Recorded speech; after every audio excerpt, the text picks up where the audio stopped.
What's up, everybody? Welcome back to your favorite wrestling podcast. It is the Monday Night Wave, and we're back with a special reaction episode to the illustrious Clash of the Castle pay-per-view.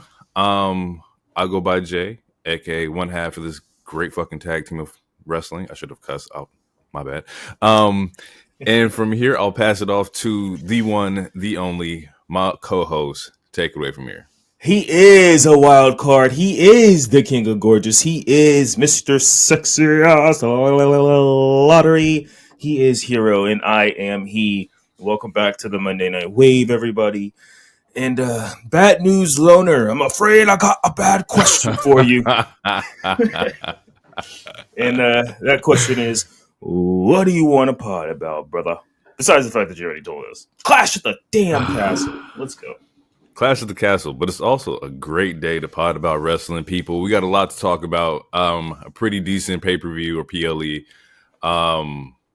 Once again, don't forget to follow us and subscribe to us on YouTube and follow us on Spotify as well. Keep following. That's where you can find all our content. But yeah, let's get into some news first before we jump into our thoughts about this PLE. First things first, Chad motherfucking Gable resigns. The man, he confirmed. I think I saw from PW Insider, but he was doing what looks like an interview with somebody, and he confirmed that he had resigned with WWE, saying, and I believe quoting that just under Triple H it was a different kind of regime, and that he's actually like following through on the promises that he has made to Chad, and thus Chad was like, "Yeah, I'm here." How do you feel about that? How do you feel? It feels good to know that people are fulfilling their back end, or at least the higher ups are filling the back end to talent. Yeah, we keep hearing news of how Triple H, like how everyone's reacting to Triple H running things, and it's so far. We could argue it's still in the honeymoon phase, but so far everything from every wrestler that's been talking about it has been nothing but positive. Seems like he cares about family. He's very family orientated, which is why people get breaks. And and as far as like booking and stuff like that, it seems like he's keeping his promises for the most part. He's whatever to make a good show, but also to keep the talent happy. I think it's good shit. I'm happy for Chad. I'm happy for anyone who chooses to sign or not resign. As long as they make the best life choices for them, that's up to them. But my only thing is, and we talked about it, is why is it taking so long for why does it seem like they're doing all these signings very, very last minute? But also at the same time, we have to realize, granted, again, like Fightful and PW Insider, those are really they're cited sources and they're trusted sources. But also, we don't really know these people's unless we physically have their contract. We don't know when the real last date is. For all we know, it could also just be internet, just buzzing and oh, Ricochet got 4 more days. He got 8 more days. Shit like that. But yeah, at the end of the day, that's that. I mean, we already talked about it. That's my only concern is why are they doing this last minute? It feels like you're trying to do an essay the night before it's due or something. But other than that, right. As long as shit's getting handled and everyone's happy, as a fan, there's not much I can complain about. So. Nah. I think that you are absolutely, we talked about it before, we're correct on just, hey, this last minute shit's kind of crazy. However, at the end of the day, you got what you wanted, which was to re-sign a phenomenal fucking talent. We definitely got some story implications with Chad this entire month, but let alone even after Clash of the Castle, we got more things buzzing for him here. And I think the sky's the limit for Chad. I think he's going to be a phenomenal wrestler in WWE. I think honestly he fits W better than he would anywhere else. It's also kind of cool to. I was gonna say no, my bad. I was gonna just say and he's just getting started. Exactly, he's been here for a while, yes, but the way he's being presented, we're just getting started. He's not in his peak yet. Not as far as character wise, as far as actual age and physical ability. He's not even. He's still at the base of a mountain as far as So there's a lot of trajectory, a lot of Yeah, it's kind of cool also because I think Triple H was able to respond to that as well, and just said that he was flattered that, like, of the things that Chad has said about him, and that he said himself that regardless of where, like, Chad would have went, he would have been happy for him. Of course, he's happy that he stayed home, but he's more like, backing, talent and them controlling their path. Of course, he wants to keep everybody. That's what they always want to do. But if something's better for somebody else somewhere else, then he can't, like, fault them for that. Right. Uh, Next up on the news cycle, we have Jeff Hardy showing up in TNA. I'm a little bittersweet, not because I didn't want Jeff to leave AEW. It's just more so like the last moment we got of Jeff in AEW was him getting his nose broken. Which is it's fucked because, like, you don't really get to leave on like a damn. He came back, he had a great match, he left. No, he was just immediately in TNA, following Matt, which is great. They want to do stuff together. They want to finish their career. They want to finish it, which is I'm all for that. Yeah. It also seems that, like, there is no non-compete clauses for AEW contracts, if I'm not mistaken. It looks like they can just show up, like, Yeah, I don't. within the month pretty soon. Yeah, It's not a long time. Yeah, no, it's not. But I mean, yeah, based on like Ethan Page, based on the CM Punk interview when he was talking about how he was telling Nick Khan, he's like, no, I don't have a compete clause. And Nick was like, man, I wish you would have told me that 2 months sooner because I literally waited 90 days to you up.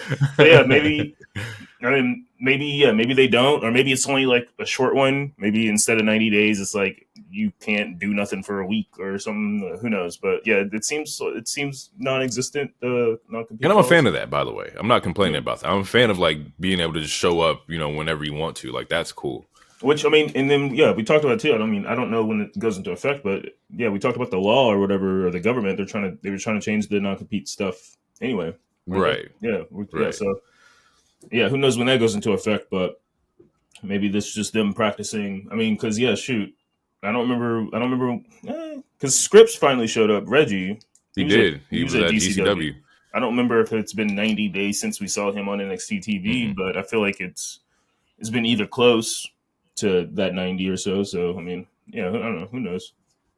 And maybe it could be for the ones, like, at least for the ones in WWE, maybe, like, they have to finish their original, like, Vince era contracts before they can get into the new ones where, like, hey, maybe there is no non-compete clause. Maybe WWE still has non-compete clauses. But as far as, like, AEW's on, we seen them, like, all right, I'm over here immediately. Like, even look with like Andrade. Like, I think it took him maybe like a month or two to show up.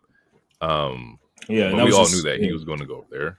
Exactly, and the part of that was just them building the anticipation for him to show up at Rumble or whatever. So, yeah. It's cool. It's cool that he's with his brother. Yeah, it's cool. Yeah, I've said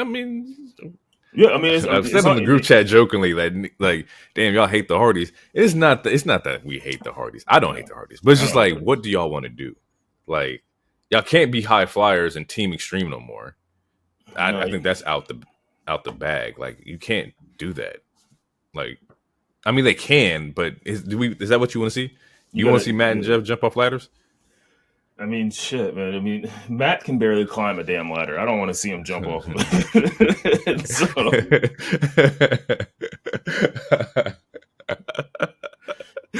Oh, fuck.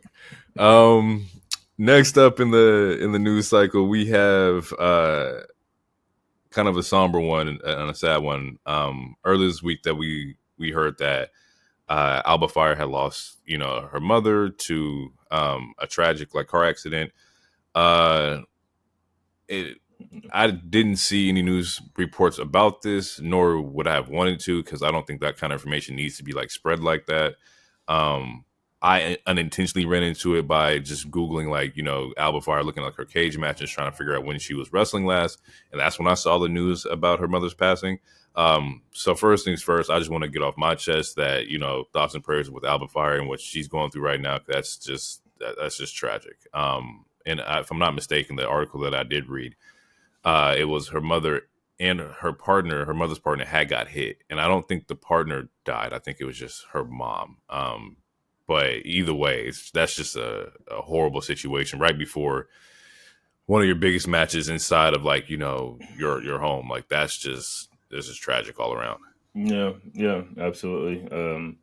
Yeah, sending out my condolences and positive energy to her and her family. Shit sucks. Spinning off of, not spinning off of that, you can't spin off of that, but to change trajectory a little bit, we got some crossovers happening. It looks like EO will be performing in Marigold. July 13th at Summer's. The show is called Summer Destiny, I believe. Okay. With that kind of makes sense in the aspect of her losing like the belt. I don't think she needed to, but maybe if you wanted to do these dates in Marigold, maybe they have something more planned in the future. I don't know. But if in order for her to do these outside wrestling events, she had to relinquish her title, it kind of makes sense. Just so you can be booked and have more free range of like doing stuff. Even if that was the case, I still believe Bayley should have one. I'm not saying Bayley should not have one. But maybe you have to be free of like titles and storylines in WWE to like, go and do these outside like events and whatnot. Yeah. There's, I don't know if there's a rule or anything. So yeah, all that is, I mean, all we're doing is guessing and speculation, but that would make sense to like, if you're going to send someone off, have them not be in like a crazy, super, big storyline, or maybe not have a title just in case they get injured, then they don't have to relinquish it, I guess.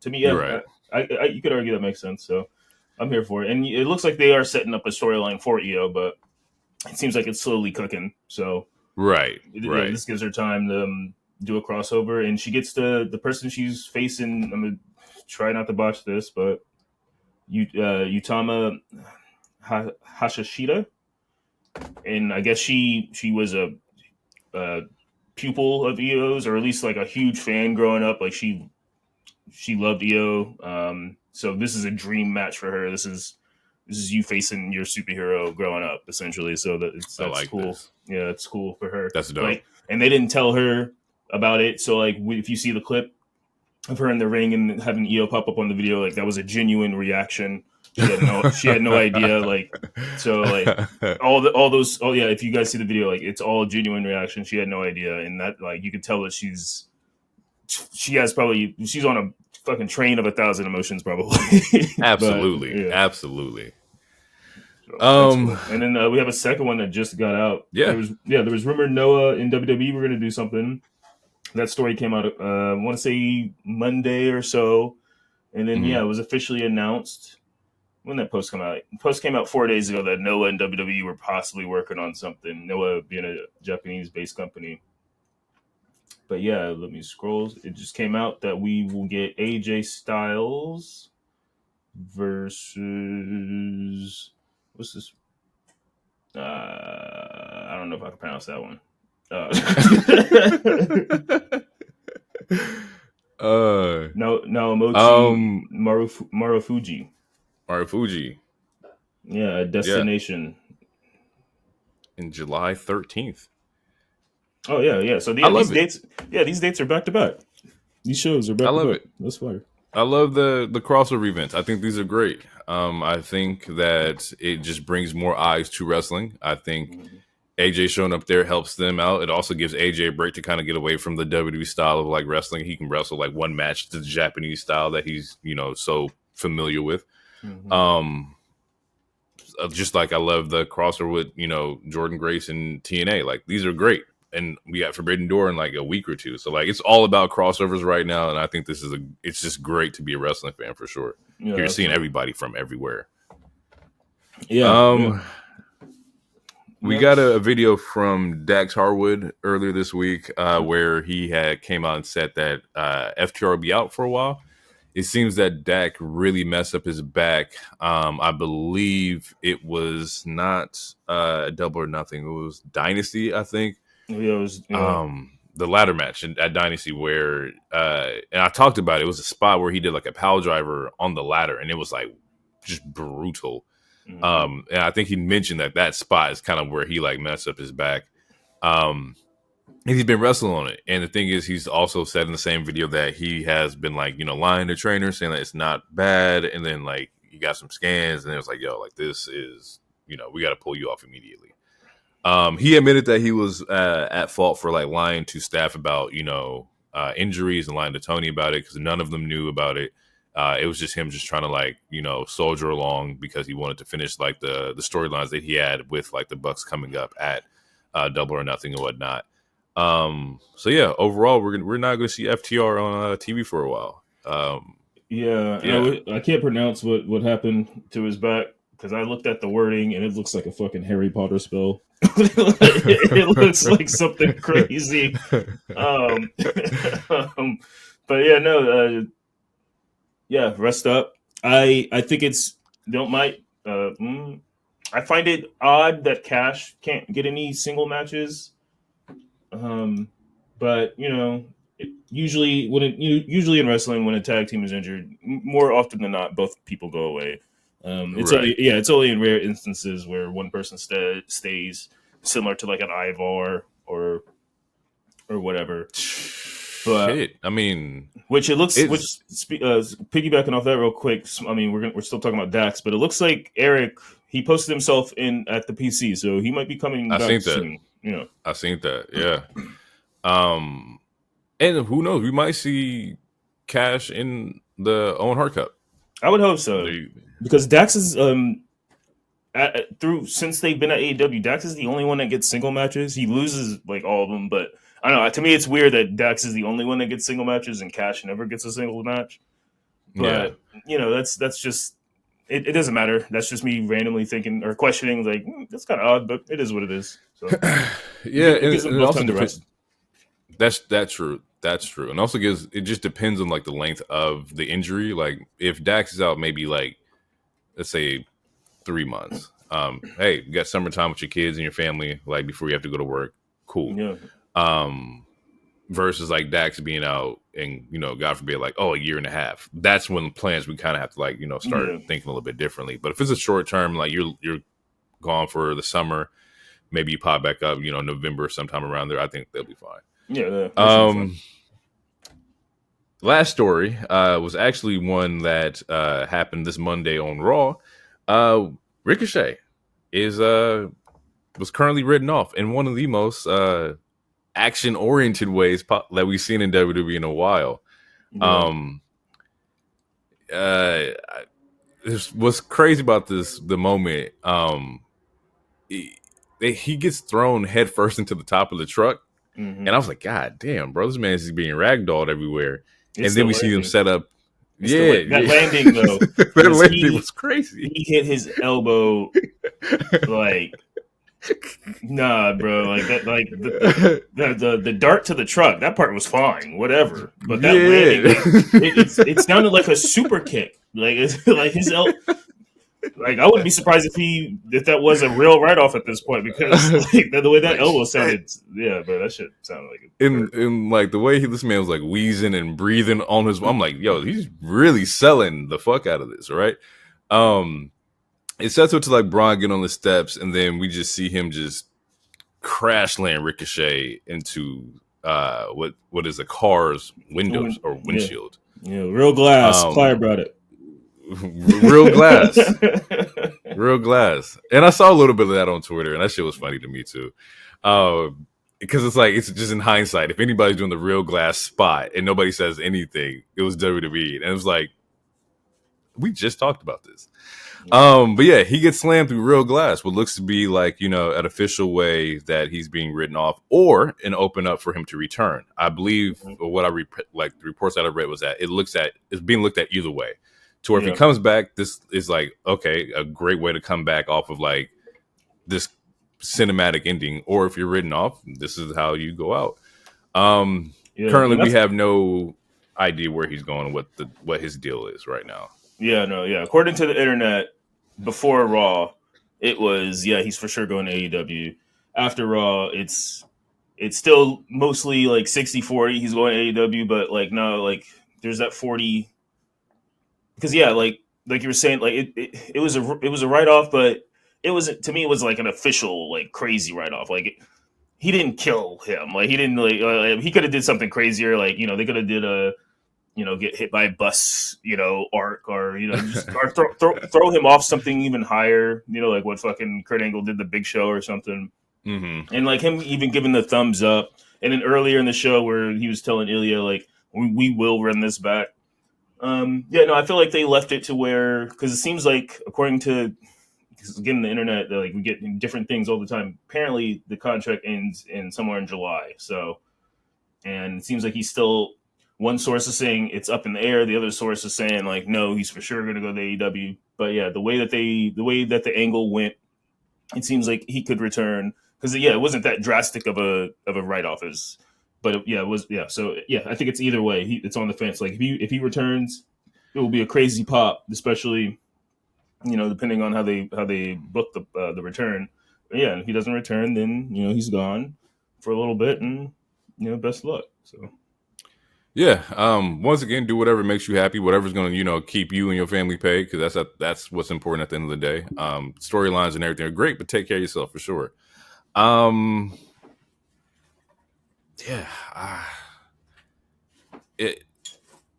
I'm just a little like his placement as far as like if he does return to WWE, like where do we see him at? Where do we want to place him? Because of course he belongs to like that in that mid card range, like that's where he's been living at. And maybe it might look a little bit different in the Paul Levesque era than it did in the VKM era. But I also understand the idea, like you want to be used properly as much as possible, and we know that things take time in WWE. So it would just be interesting to see how he gets used when he comes back, if he comes back to WWE. That's where my thought process is at. No, and that makes sense. To me, it's not saying that he can't be a world champion. Anybody I feel like could be a world champion, especially if the timing is right. But yeah, it seems like the ceiling at the moment is the mid card, which isn't a bad thing. He just needs better stories. Like everything that Chad Gable's been doing, like, has been great, has been significant, has been meaningful. He needs stories like that, to where it's like we talk about all the time. He'll win all these matches and then he'll lose the most important one, and then he'll be like it's just kind of rinse and repeat. Like he beat all of Judgment Day, but he didn't get a championship match. Like they could have made it to where he fought Damian real quick. That could have been a main event out of Raw or something. And that falls more so like inside like booking and whatnot. Because like he has one of these matches, and these matches are supposed to be important, and then it's like the plane just like just tanks off a little bit. And we'll talk about some booking decisions, because there's definitely like a moment inside like this pay-per-view. But yeah, it's hard to follow something when you're being in this game of tug of war with like your emotions and whatnot. Yeah. With that being said, let's jump into it. Clash of the Castle in Glasgow, Scotland. Overall, I was excited going into this. I was like, these matches are going to be good. We had our predictions before, and most of them were pretty accurate. Off the rip, we get Cody and AJ. So this wasn't the main event. This is how they opened the show, which I love. Opening the show with the banger. Like, let's just go ahead right into it. Yeah. Which, and that also makes sense. What you got? What's your initial? I was gonna say Drew should have main evented.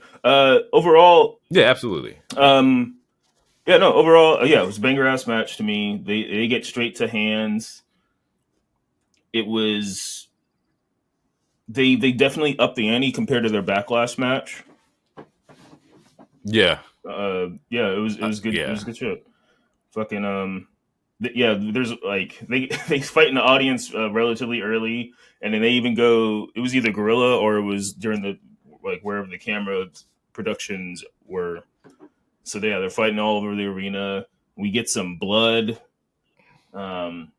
which was a little blade. Yeah, a little. Yeah, I mean, to me, it looked fake. It looked like that. It looked like that really bright fluorescent blood, like you get like in a B horror movie, which isn't bad. I'm not saying this to say it's bad, but it looked fake. Which it was a little watery. Yeah, but if I'm fine with it if it's done right. Like we talked. I mean, it's talked about it before. I'm fine with the fake blood if it's done right and it looks good.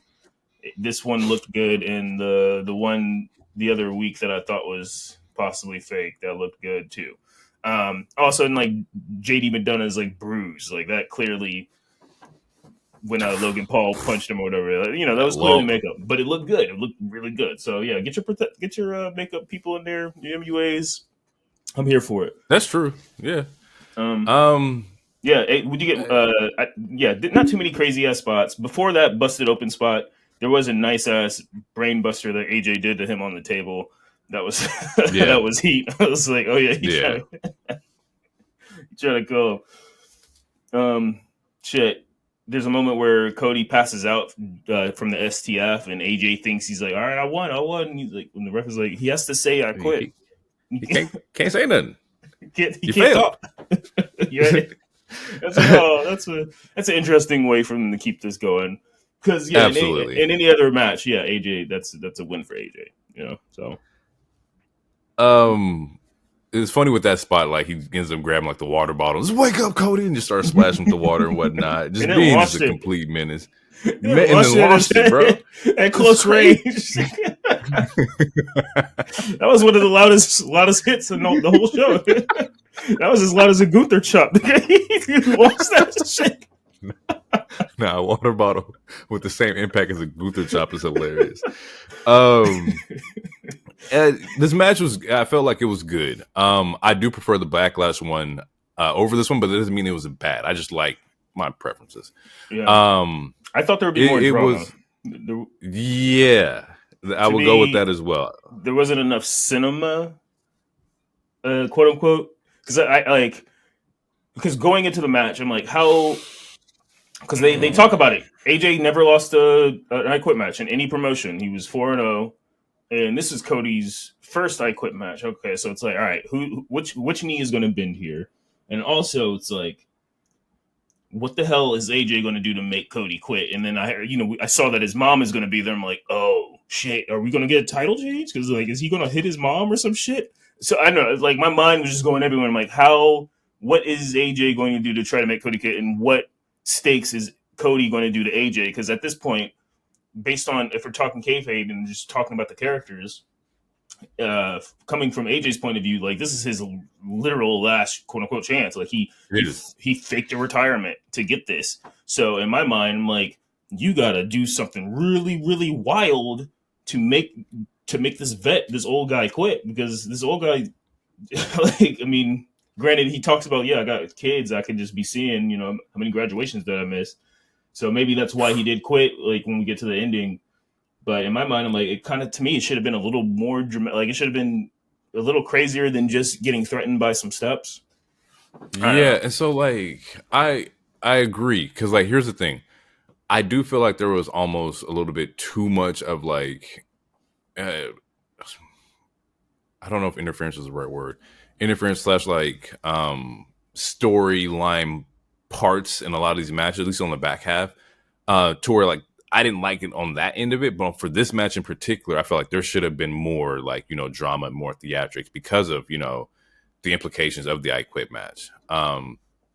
It is crazy because it's funny because like you did say, or he did quit by Cody holding the steps, and all I could think about was just back when we were talking about Orange Cassidy, like no selling the steps, and I'm like, this is how the steps are supposed to be used in this hierarchy of like, danger. It should be scary. This should have been like exactly. Which does that. Before that part, real quick though, because AJ does bring out some handcuffs, and he handcuffs Cody. Some long ass handcuffs too. Man, he beats the shit out of him though. With a kendo stick as he's handcuffed. He puts the he beats the hell out of him. He goes for a forearm with a chain wrapped around his arm. And as he does that, fucking Cody launches a chair at him, and then he falls into a table. And this shit, I thought it was a funny spot, but it did trigger me because the other week DT and I were doing some 2K, and I was climbing on the top rope. It was a fatal 4-way match, and he launched a chair at me. I wasn't even aiming at him. And then he launched a chair at me, and I fell off. And I was like, "Oh, this motherfucker!" So I was like, "Oh, this is art. It's real. Art really does imitate life." But that's just funny. So then after that, Cody gets to come back, and he goes fucking. what I do like is that we do see a more ferocious Yeah. Cody, Yeah. tapping into that dark side a little bit. Not full Sith, but he's tapping into it. Because when he handcuffs AJ in return to the rope and beats his ass with that chair, like he was beating the shit, and I'm like, yes. You quit, AJ? Do you quit? Screw you, Cody. Yeah, and that was a funny part too, because like there was a part where after because that was after the chair shots. And before he said "screw you," AJ does he thought about it for like a hot second, which he should have because those chair shots were they look crazy. He's like, "Screw you, Cody." Screw you, Cody Rhodes. That shit was funny. You quit. It's like, man, I should. But I got too much pride. Yeah. Overall, like I think the match is great. I do like how we are getting the aggressive Cody. Ever since Mania, he's been, when it comes to like those kill moments, Cody's been locking in, especially in like these PLE matches. Yeah, I think it was good. This is probably my favorite match of the show for sure. I think this was my match of the show. I do like the involvement for his mom. She was slapping the fuck out of AJ. Yeah, she I do. Times. She did. I was like, damn, show? All right. And the thing is, kind of like we also had our own thoughts of what may have happened because we did see that she had traveled with him to Glasgow. And so we're all saying like, oh my god, like his mom's there. He's definitely gonna say I quit. And maybe that kind of heightened like the expectations that maybe I had for myself is like, okay, it's gonna be more drama than what it should be. But even the parts that she was a part of, like it was still great. I just thought like, oh, maybe like Cody's gonna be bleeding in front of his mom, and that's what's gonna make him quit, kind of thing. And like that was not it at all. No. But that's honestly, I feel like this is just AJ not really being in his bag, because a real nigga like me would have had the OC grab his mom and put her in a guillotine choke or something. You know what I'm saying? Or we can't do that. That's crazy. I would have had Miriam on the Tikatron on Skype on FaceTime beating up Brandy and the dog. You got me now. You gonna quit, bro? But hey, it's what it is. That shit would have been crazy. That would have been like some OD shit or OC shit. Yeah, Cody retains. He ends up putting AJ through like 3 fucking crossroads onto the chair. Then he gets him to quit by picking up the steel steps.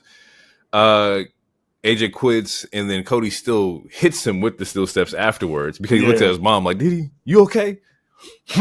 Like, I respect it. No, you don't ever raise a single volume to my mother, nigga. I raised a chair at his mom. Like he was about to go back and smack her with the chair. Like you got to get these steps, my boy. Yeah, those steps. As Cody's like exiting, he hits the top of the entranceway.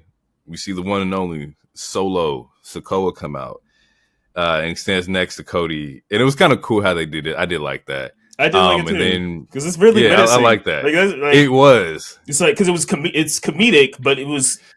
But I don't know. There's something so menacing about the.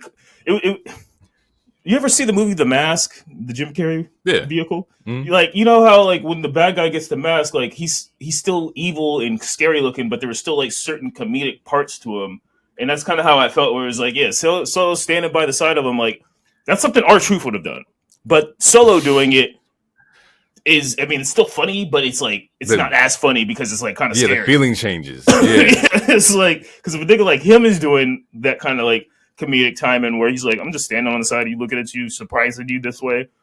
I don't know. It makes it kind of scarier. I like it. So I like the way Solo did it. I'm a little bit more concerned with like, Bloodline Cody 2 months after Mania.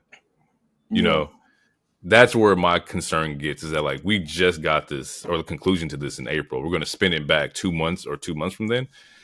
I don't know. Okay, so the Bloodline attacks Cody.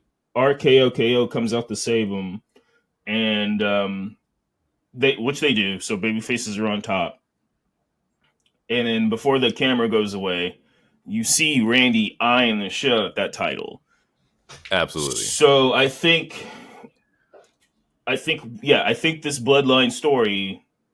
I mean, so yeah, he might fight. He might face Solo at like Money in the Bank or something. But I think whatever happens during this feud is going to turn into Randy versus Cody. Like they might do a 3-man, like a 6-man or something like that. But I feel like whatever this Solo fighting Cody and not beating Cody because he's not on that level yet is going to slowly turn into probably him adding the other Tonga, and then also I feel like it's going to turn into Randy versus Cody. Because I don't know, I imagine the 6-man going on, the baby faces win, and then Cody gets RKO'd or something. Then you start setting up that match. I mean that's kind of lazy, but there's I can see it also. There's a couple of different lanes that I could see. Right. The first one is that like, okay, we have this short 4-week build between Solo and Cody, but it's used as a detour route for the Roman side of it, right? Mm-hmm. I see you trying to like get after Cody because of what happened, but you lose, and that can kind of venture off into like Roman side of it, right? So maybe you have Solo versus Cody at Money in the Bank, but that transitions into Solo Roman for SummerSlam, right. Or you do. I have a feeling they'll probably do some kind of like 3-way tag at some point, 6-man tag between Randy, KO, and Cody versus Bloodline. Probably like a SmackDown or something like that. And then ultimately we'll get, Randy, Cody at SummerSlam, which I'm fine with that as well. That's a money match to me. Yeah, I just don't want it to be Solo Randy or Solo Cody at SummerSlam. I think that I would prefer Randy versus Cody. No, absolutely. I think as long as this is like a detour route to get to Roman for them, cool. That pushes the Bloodline story away from Cody. I'm all for it. But if it goes longer into where we're seeing Bloodline still jump Cody in SummerSlam, I'm gonna be a little like, God damn, bro. Yeah. Yeah. Outside of that, like that's my only like gripes with the Bloodline angle against Cody at the end of this. Other than that, great opening match, by the way. It was a fucking heater to start the match or start the PLE off. Next up, we have Jade, Bianca versus Shayna, Zoey versus Alba and Isla Dawn for the Women's Tag Team Championships.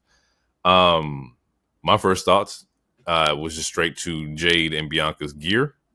Loved it. Thought that shit was fire. The spike braid, fire. Loved it. Quick note is that the chemistry is being shown. The chemistry between Jade and Bianca has gotten to a point to where like they're getting really good working together. And I really enjoyed that part of it. I enjoyed seeing them like look just way more fluid than before. You can definitely tell that Jade is still learning and still under the tree of Bianca. Yeah, what do you got about this or for this match? Yeah, it was a good ass match. Yeah, Jade is she's getting so much better. I didn't write too much down because there wasn't like any like there wasn't super crazy spots. My favorite spot is like Jade and Bianca's offense is as a tag team is just fire. Like they were dominating majority of that first half of the match to the point where Shayna had all the other 3 girls outside the ring, and we're like, nah, we got to jump them. We got to get them out because I think it was Corey. It was either Corey or Barrett. Mm-hmm. They were like, one of them was like, yeah, they are a cheat code. Like, and it's true. Like they are like, and we talked about this when we first saw them team up, and I was like, oh, like who is going to nobody's beating them? Like, nobody. Like this is a crazy ass tag team. And to get beat, yeah, I feel like I feel like they're gonna get the tag. I feel like they're gonna get the titles back, and then like put over a team by the team actually pinning them because they didn't get pinned during this match. But yeah, let's get into it. We got to the end of it. Real quick. Real quick. There's a spot where Jade gets a hot tag and she tries to jump off the ropes and she slips. There's like 2 other matches that have spots that involve ropes and fucked up. Turns out because we clip is online today or right now. That's in the cycle. In the beginning of AJ and Cody's match, the ref points out to AJ how the ropes are really loose. So, and yeah, again, we see multiple spots involving the ropes throughout the show that fuck up people. So I know, like, because it's the internet. So like, soon as they saw Jade make a botch or whatever, motherfuckers was hungry to talk shit. Because people are weird. Yeah, and that's from both sides. That's not just AEW bots, it's WWE bots too, or just people who hate black women in general.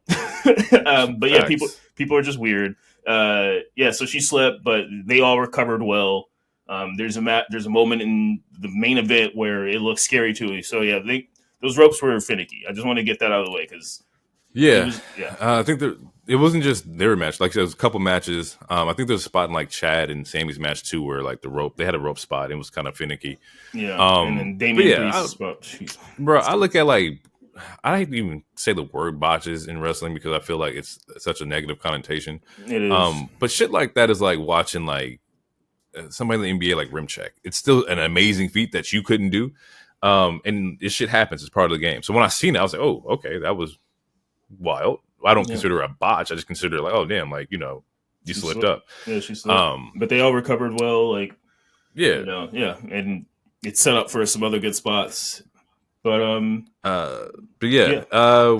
we see that they end up doing like the wheelbarrow power slam that they do, which sets up like it looks to be a pin that Jade was going to get.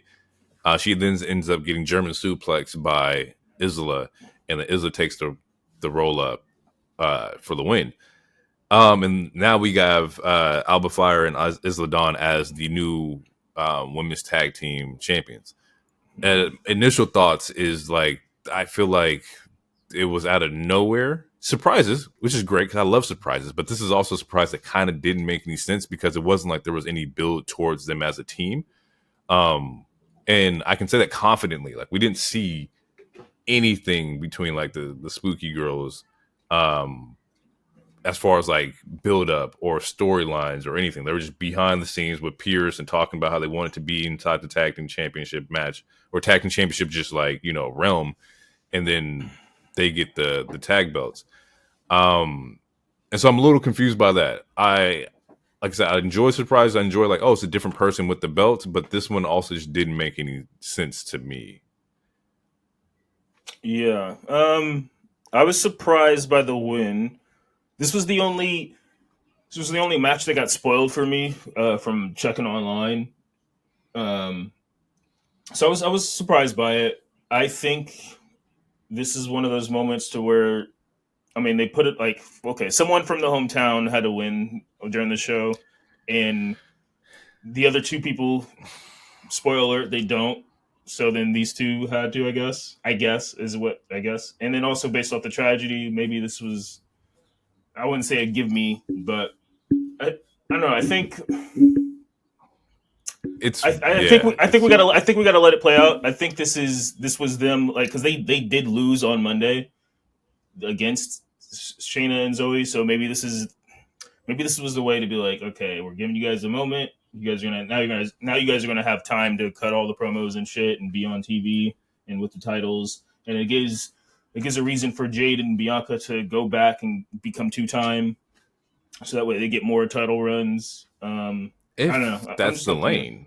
Yeah, I mean, because we don't know if that's it. So, like, first off, we're going to double back to part of the match where, like, Jade is in the Karafuda clutch and it looks like she taps. Yeah. And so, like, I don't know if that was like her tapping. I don't know if it's a miscue. They probably play it off in storyline or story wise to where maybe Shayna and Zoey feel like they should have been champions. They'll probably run it back with Alba and Isla. Yeah. If that's, I think that's what you should do because like there was just so many. It was just a miscue in that match. I was like, oh, she tapped. Like that should have been it. And everybody seen that.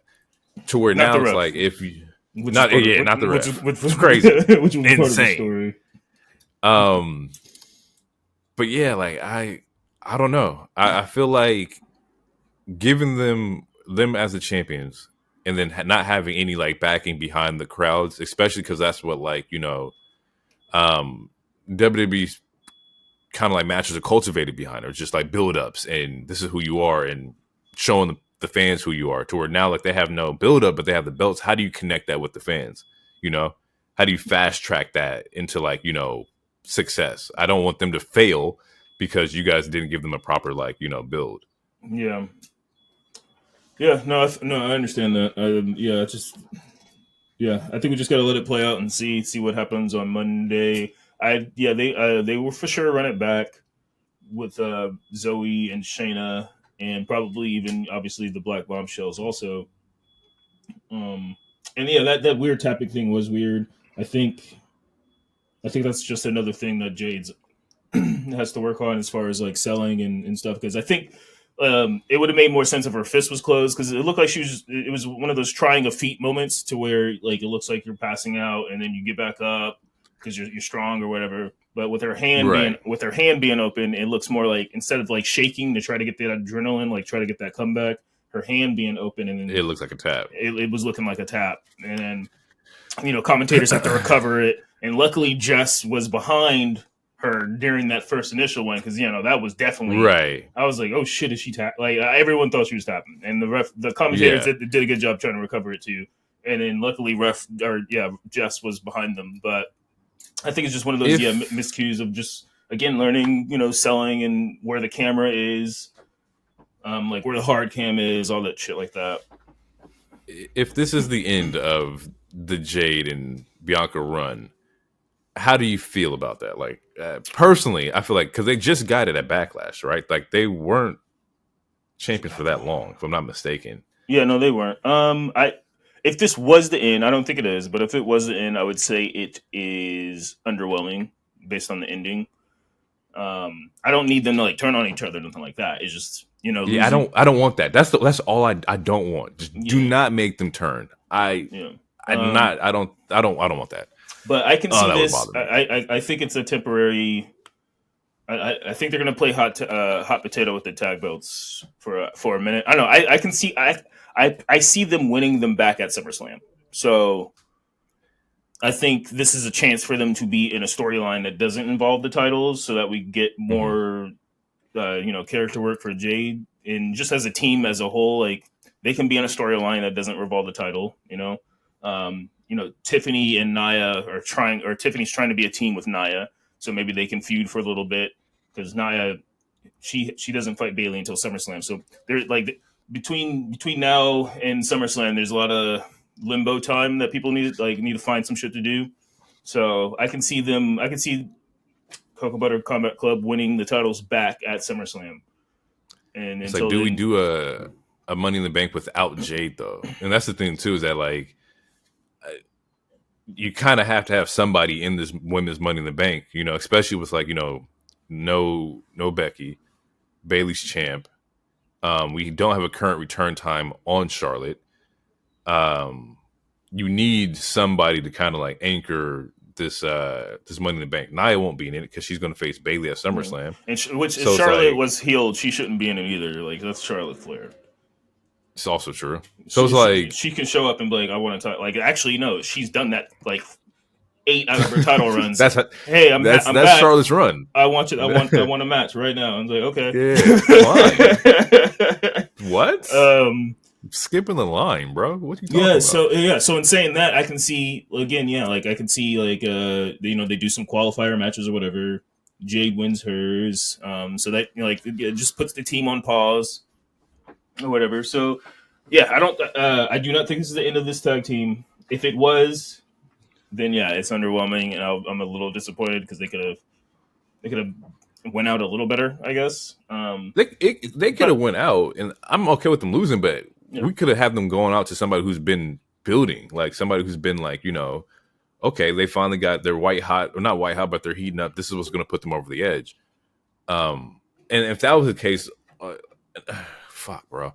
If that was the case, also, like, why not just give it to Shayna and Zoey? Because the ones who have been building, the ones who have been getting better as like a team or whatnot. And I can only think about like, you saying like, hey, we brought 3 of them over here back home. Somebody has to win, And I don't want that to be the factor of why Alba and them won. It's because No. they were back home. They had to win. Like that's trash. Yeah, no, yeah. Not them, but I think, the yeah, I think it's situation. gonna, I think it's gonna play out. Yeah, and yeah, I think it will play out, and I think Jade and Bianca will get the belts again at SummerSlam. All right, let's go with Is that. my current prediction. Next match was Sami Zayn versus Chad Gable for the IC belt, which is I guess the last title shot for Sami or for Chad. Yeah. This match was heat right away, man. The crowd was going crazy. We get some really good technical wrestling in the beginning. Like we're talking arm drags, like all sorts of like legit wrestling, like gymnastic collegiate type wrestling. Man, yeah, crowd was going crazy. Crowd was cheering Otis a lot too. Like when this Otis turn finally happens, it's gonna be good. But yeah, man, match was heat. That's the thing, is that up until like this is the third match of the show, and I'm like, okay, they're cooking. Like up until the end of this match is where I was like, okay, now I'm a little like, because this match was good. Beginning of the match is great. Middle of the match is great. Where like we have I put in my notes like Chaos Theory has to be in my top 3 favorite like finishers like currently. Number 1 is Dr. Bomb, but like 2 would probably be Chaos Theory because it looks so fucking dope. Yeah, and the fact that he can do it to literally anybody. Anybody is fucking wild, bro. And so like I was into like the whole wrestling aspect, like this is going to be a clean cut, no interference, no storyline implications, just these two battling it out, and then we end up getting like the Maxine and Otis stuff within this match, and I feel like it just took away from the match for me, and maybe just because I'm looking for clean cut, bell to bell. We have a conclusion that can't be blamed on nobody else.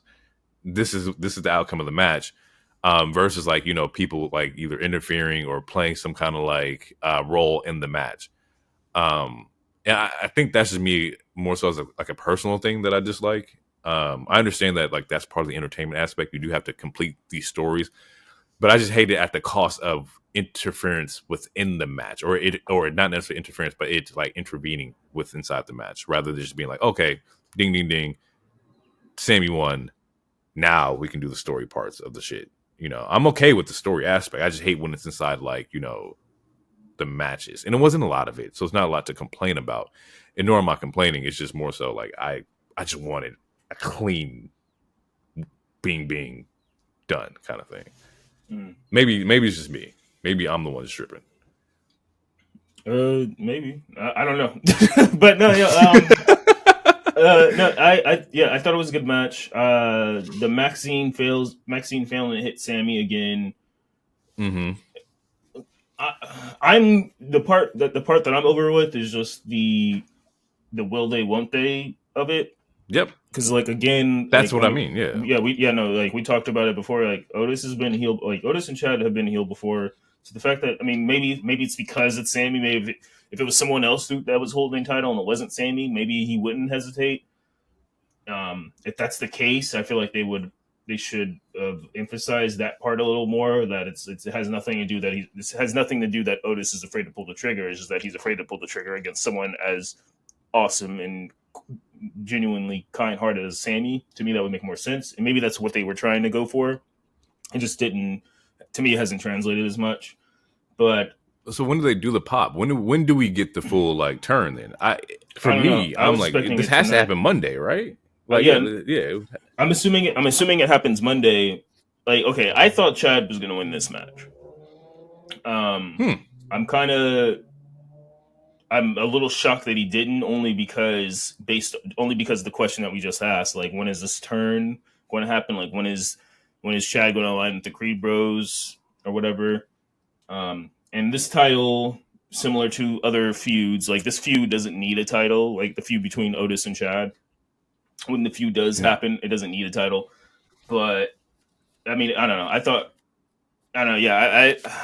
Chad was going to win this. I'm not mad or sad or anything. I just thought Chad was going to end this or win it because, like, what like on Monday, we're assuming we're going to get another moment of Chad berating the fuck out of the rest of the team and bringing them down. Mm-hmm. What's been happening the last month or so is that he's been doing this, and Sami's been coming out to rescue.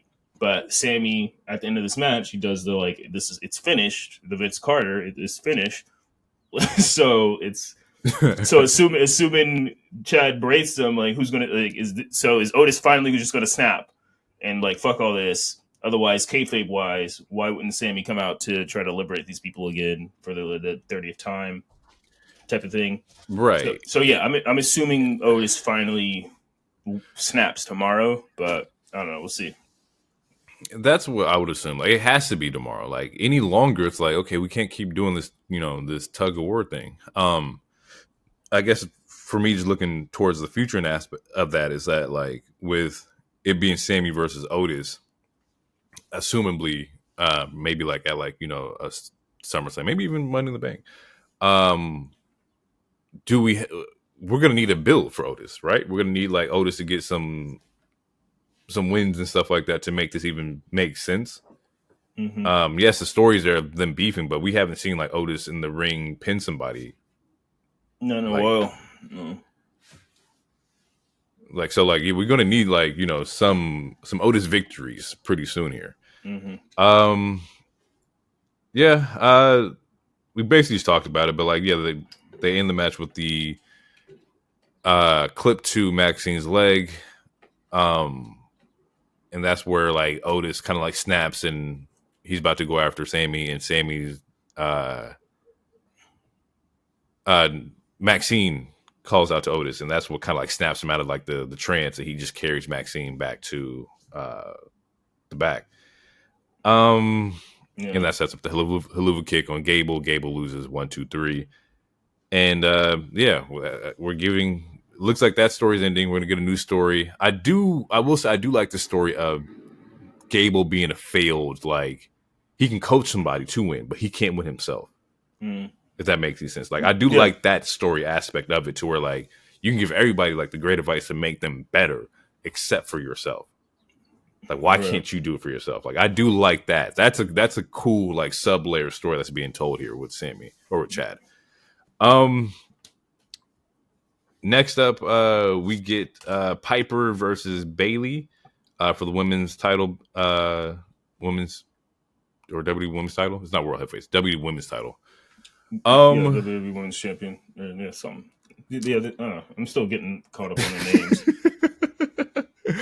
names. This one was cool. I did like this match. Piper was in the driver's seat for a lot of this match, looking good out there, yo. Look good. Love Bayley. For me, the match started a little slow, but it did. That was in my notes too. I genuinely loved this match. I genuinely loved this match. And Bayley, it was a good ass match.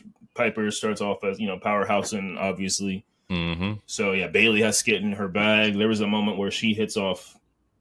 She does a crazy ass offense where she hits Piper like in between the ropes. She hits like a elbow on the back of on the back, hits a fucking leg drop, hits another move, and then hits a fucking elbow. Like she hit like 5 moves. The elbow drop. She hit the Macho Man. Man, and it was fire. Bayley's offense was fire.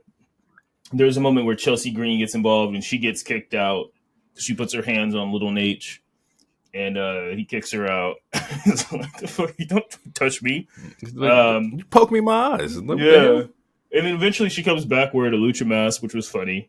I saw a tweet that says... I saw that. It was a picture. Go ahead. We probably saw the same one. Chelsea Green and Chelsea Verde. Did you see that? Bro, pop me. Bro, popped. Chelsea Verde was hilarious, bro. That shit was so fucking funny, man. Yeah. It's even funnier too because she has ties, or she was a part of Lucha Underground. So that makes it funny too.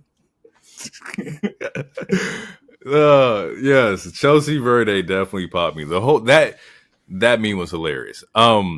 Overall, but this is also one of those moments where I was like, bro, let them just finish the match. Like we kicked Chelsea out, cool. There's no outside interference. Her coming back didn't do anything to progress the match in any way possible. Like it was just a moment that was like really funny, and I get that because sometimes not all about wrestling. You do have to like entertain people as well, and this was definitely a very entertaining moment.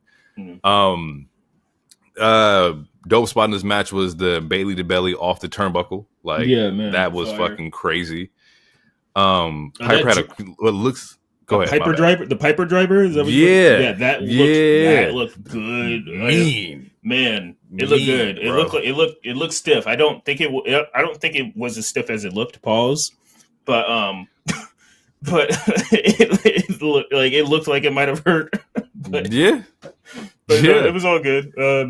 The way Bayley, I like the story of like Bayley not being able to hit the roast plant on Piper. Yeah. So she has to go in her veteran bag and win a different way, which this is setting up. Like this is they're planting seeds for when we get Piper Bayley versus Nia in a couple months. Yeah, so, that's the dope part about this is that like the change up of like movesets when you're fighting somebody who's bigger. You can see that Bayley was like character wise just frustrated with like, damn, I can't get none of my shit off. Like, how am I going to get this off? To where like you're just taking this beating from somebody bigger than you, and you're like, I don't have any options to deal with this. And like you said, this is definitely long-term storytelling for like how she's going to approach Nia.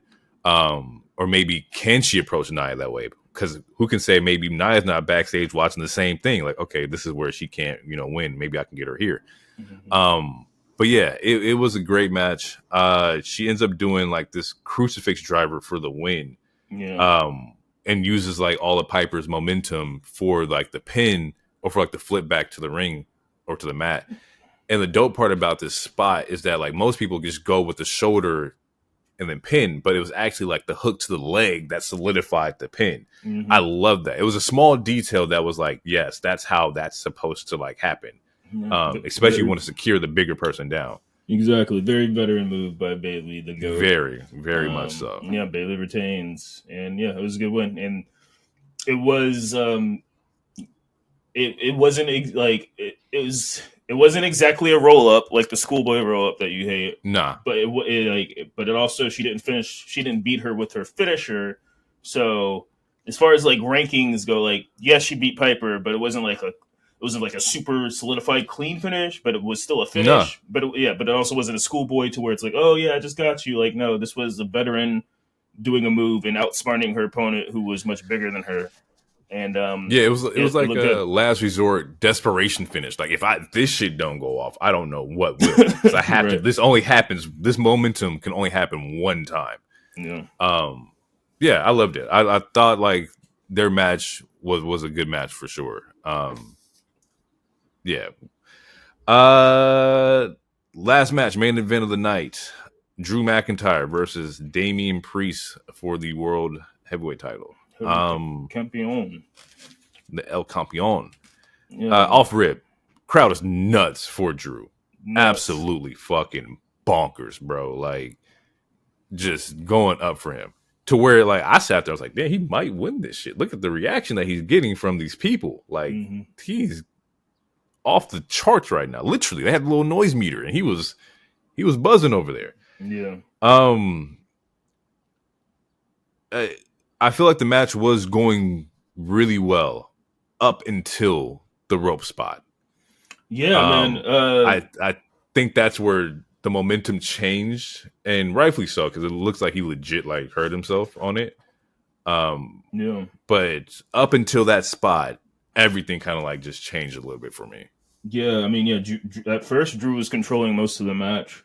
And then it started to go back and forth a little bit. But yeah, that fucking rope spot and them playing it in slow motion, like it was scary. I mean, yeah, like we watch, we watch sports. We're men. We watch sport. No, but no, like you think about like the Paul George leg break, or like there's like we've seen a lot of crazy ass leg stuff in the last 10 years. We have. And seeing that rope spot, I was squeamish a little bit. I was like, "Oh my god!" Like I was so scared. Oh my god! Get up! Oh my god!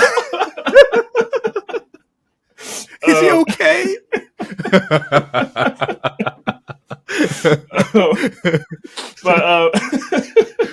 But man, no, yeah, it was definitely. I was scared for a hot second, but they recovered well.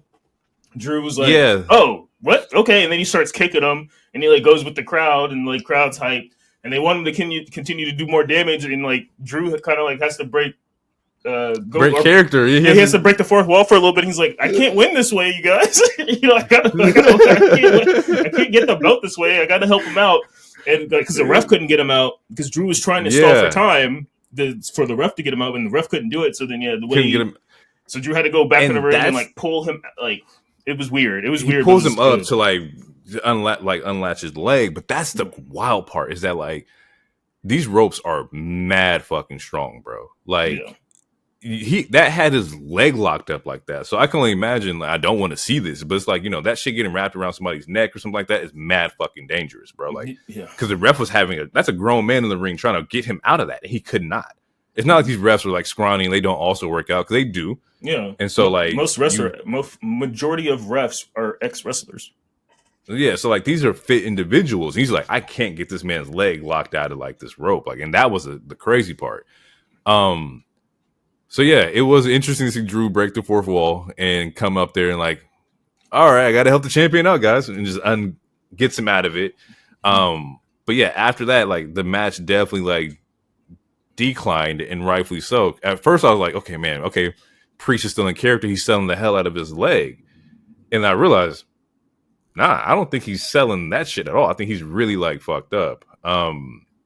Which is even more impressive because he's doing the razor's edge off the turnbuckle. Mm-hmm. He's doing like the south of heavens. Like he's doing all these big spots on one leg, bro. Like that's different. I see what you mean. It declined for a second, but then a couple minutes maybe, but I thought it picked back up because they were still having a really good back and forth.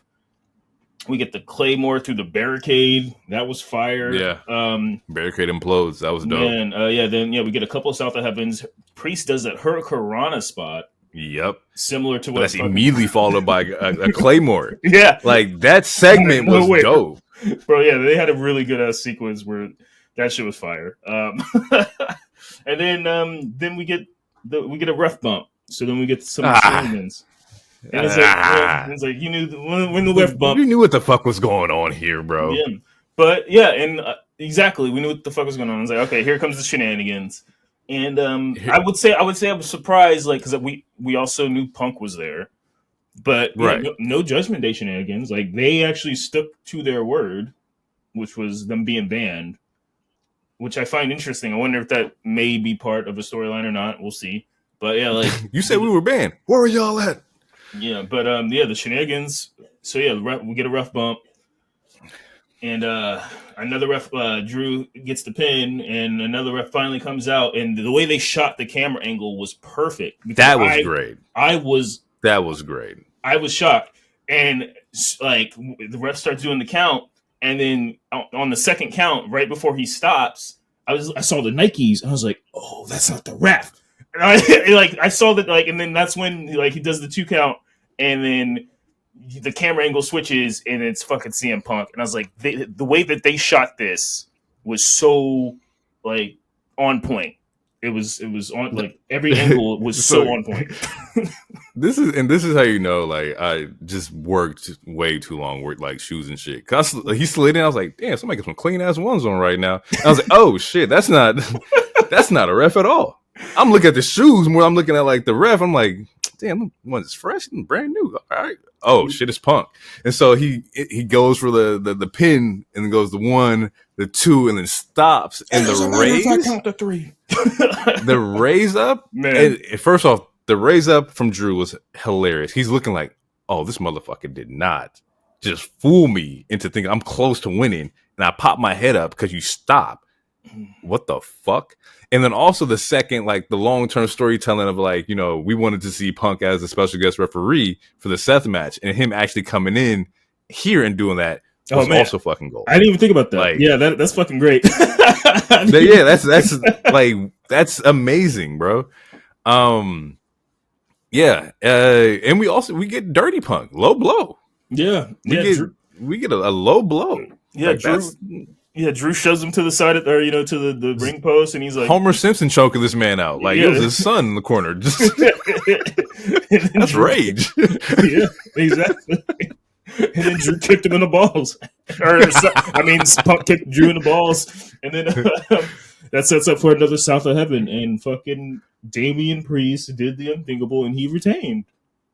Yeah, absolutely. Yeah.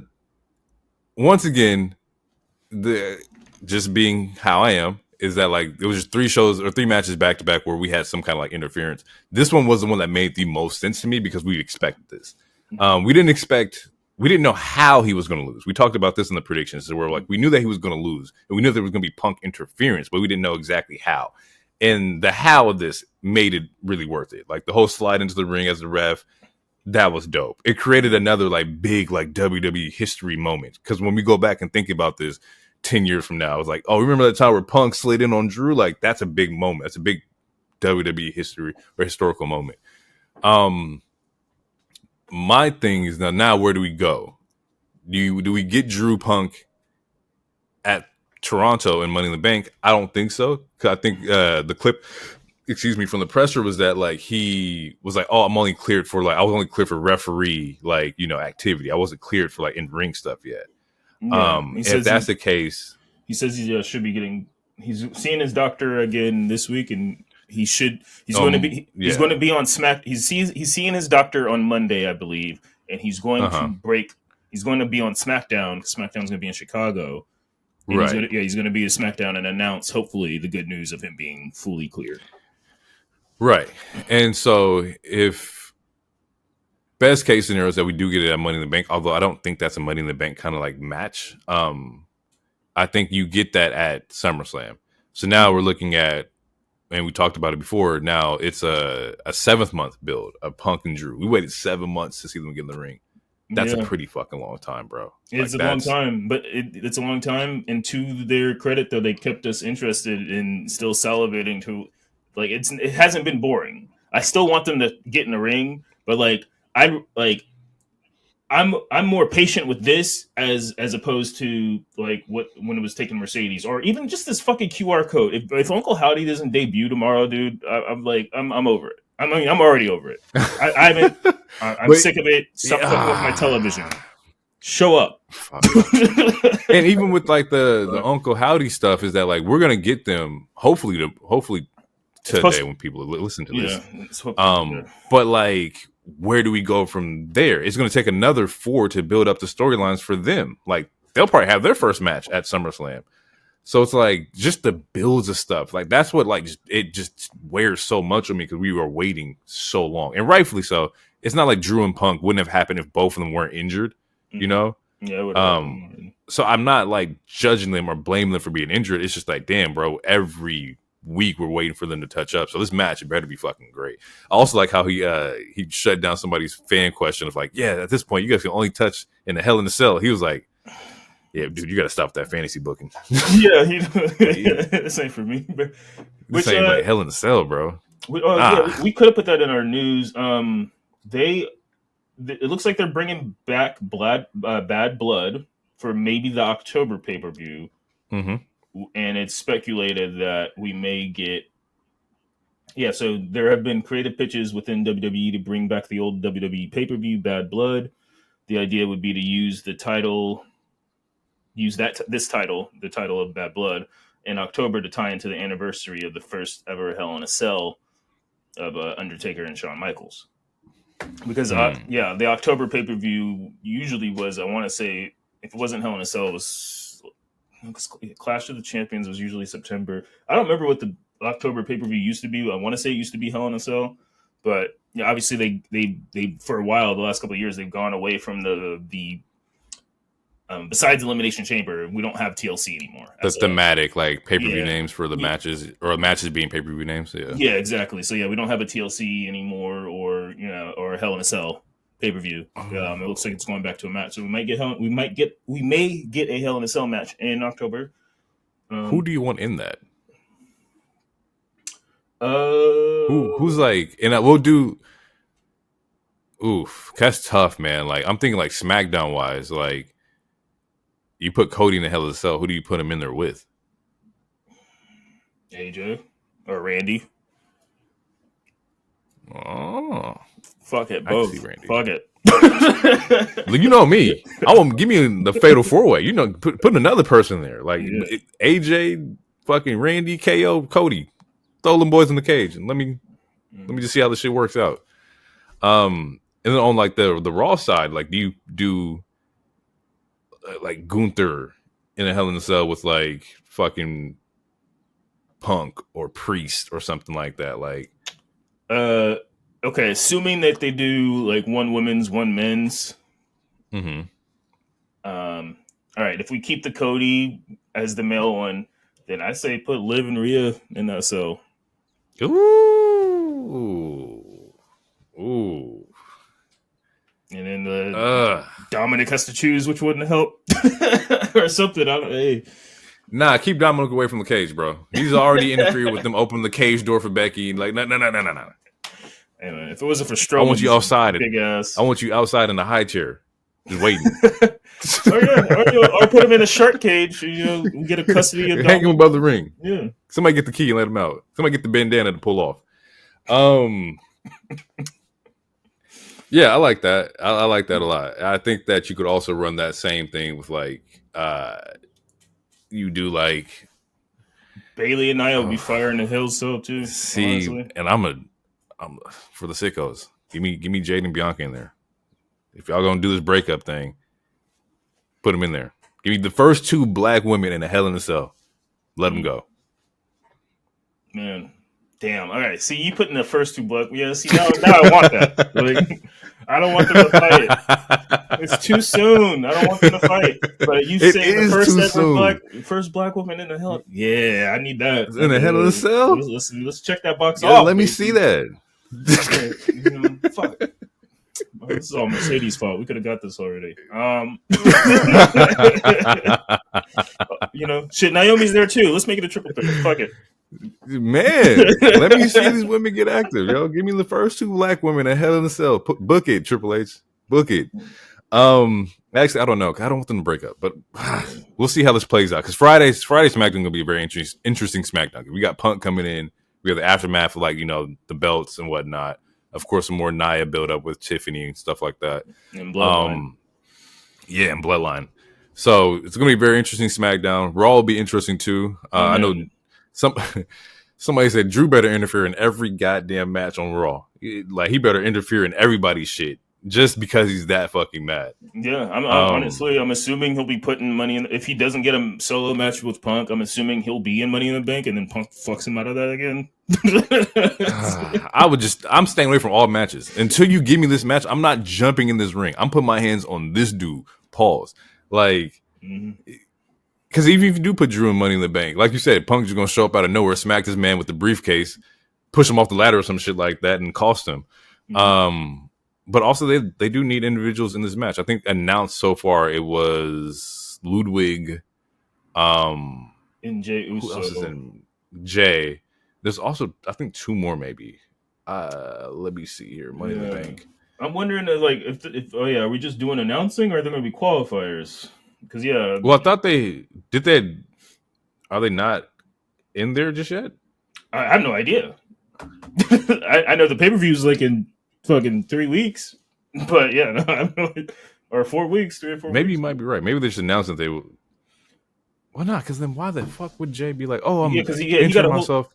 And then Ludwig also he had like a whole fucking 2-minute vignette saying that he's. Yeah, so I'm just curious. No qualifiers. Niggas are just saying it. Fuck, Ricochet, you better bring your ass back, bro. say I got one more. They were thinking about it. You need a high flyer. If there is no Ricochet, who do you put in as the high flyer? Do you do Dragon Lee or Kofi? That's what I was thinking too. I would probably lean more so Dragon Lee. I would love to see Dragon Lee in that kind of spot, just because it would once again build his star up. Yeah. But yeah, you're right. Definitely Dragon Lee. You might throw Santos in there. Santos might get in there too, but then again, also keep them away. Like, I don't know. Whoever wins it, I do want them to be somebody who's in the mid area, like a lower to mid card. That way we can build like another main event guy. But honestly, shit.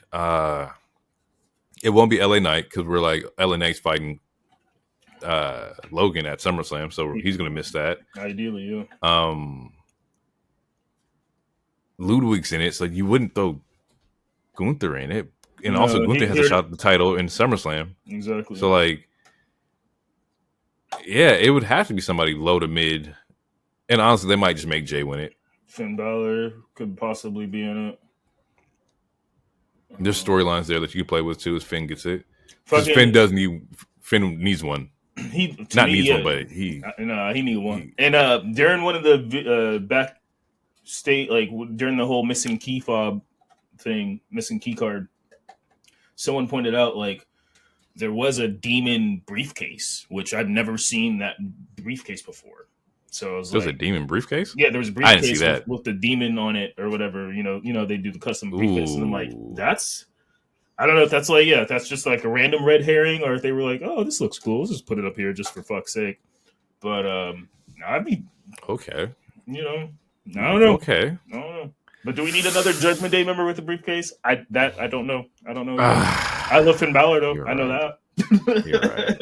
So, and I don't think Jay needs it either. Damn. Personally, he's extremely over. If he won two matches, in that ended up in a title match, it'd be fine. Like you could book around. And he's doing it effectively. Do you know how crazy it is to be extremely over with like 7 moves in the bag? Like, you know how like that's unheard of, bro. Like he doesn't have to have the craziest movesets, but he's so over right now. Mm-hmm. And even then, like, okay, you give Jay the briefcase. Where does he go? Like, you go after Cody? You just say you was friends with the boy. Like, you don't really need to do that. And then you go after, Priest or whoever holds the world heavyweight. I'm assuming Priest right now because Priest is a champion. Like, you could run it back, I guess. I don't know. I don't think the stories move very well with like Jay. I think, and also we want to create newer stars. So based off of because to me that's what the Money in the Bank should be. You have a mid card ish person, get it, and then that way you can elevate them to that main top card. So yeah. I know, we got to see who else is in there, but just based off the 2 names that I know for sure are in there, I don't see Ludwig winning it, and Jay doesn't need to. He could, but he doesn't need it. But yeah, he doesn't. With that being said, that was our review to the Clash of the Castle pay-per-view. If you had to put a number on it, where are you going out of 5?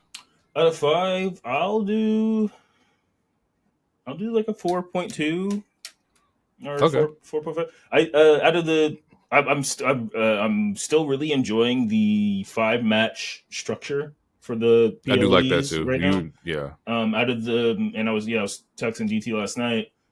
Between this King and Queen and Saudi and Backlash, I would say this is my favorite out of the 3 thus far. And all 3 PLEs have been good to me.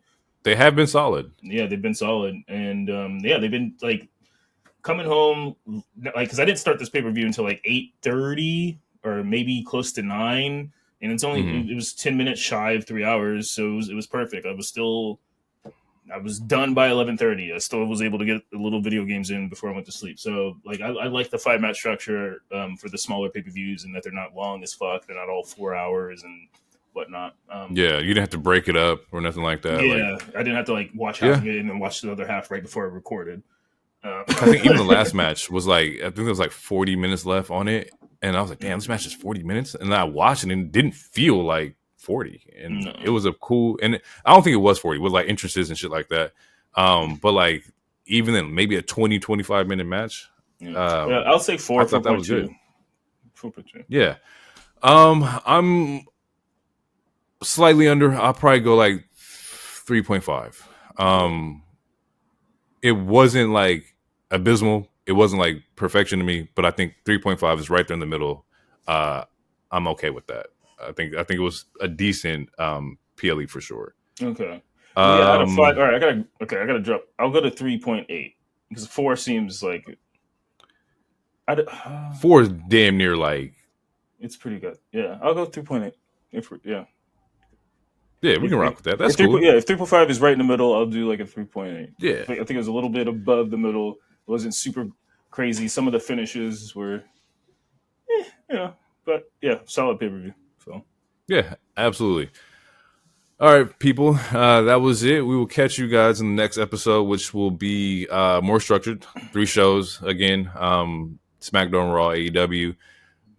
Once again, don't forget to follow us on Spotify, subscribe to us on YouTube. That's where we are going to be able to generate the most revenue for us and help us continue this lovely podcast. Yeah. Monday Night Wave on X/FKA Twitter. So you can follow us on that. Yes, indeed. And also, Happy Father's Day. Yeah. Let's shout out to all the dads out there. Happy Father's Day, man. Like, especially the ones who are with your kids. Like, you deadbeats, you raise. We don't like you. Yeah. As Metro says, if he doesn't trust you. All right. Yeah, we're gonna get out of here. It's been great. We will talk to you guys in the next one. It's been real.